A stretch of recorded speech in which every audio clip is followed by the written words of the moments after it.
নিয়মিত ভূমি উন্নয়ন কর প্রদান করি নিজের জমি সুরক্ষিত রাখি এই প্রতিপাদ্যকে সামনে রেখে পিরোজপুরে শুরু হয়েছে 3 দিনব্যাপী ভূমি মেলা ও জনসচেতনমূলক সভা।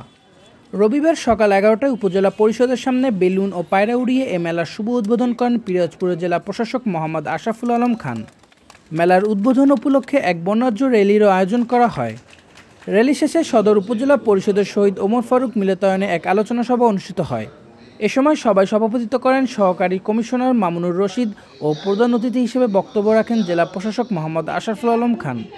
আলোচনা সভায় আরও উপস্থিত ছিলেন অতিরিক্ত জেলা প্রশাসক ইসরাত জাহান, অতিরিক্ত পুলিশ সুপার নাসরিন জাহান, উপজেলা নির্বাহী অফিসার মামুনুর রশিদ, জেলা বিএনপির আহ্বায়ক অধ্যক্ষ আলমগীর হোসেন, দুর্নীতি প্রতিরোধ কমিটির সভাপতি মোহাম্মদ মনিরুজ্জামান নাসিম, টিআইবির area coordinator M Zahirul Kaim ও জেলা ইমাম সমিতির সভাপতি মাওলানা মোহাম্মদ রফিকুল ইসলাম সহ বিভিন্ন সরকারি বেসরকারি প্রতিষ্ঠানের কর্মকর্তাবৃন্দ। প্রধান অতিথির বক্তব্যে জেলা প্রশাসক বলেন, ভূমি একজন মানুষের জন্য অত্যন্ত আবেগের বিষয়। ভূমি সংক্রান্ত যে কোনো সেবায় জনসাধারণ যেন হয়রানির শিকার না হয় তা নিশ্চিত করাই আমাদের লক্ষ্য। তিনি আরও জানান, এই মেলায় নাগরিকরা ভূমি সংক্রান্ত সব ধরনের সেবা এক জায়গায় পাচ্ছেন।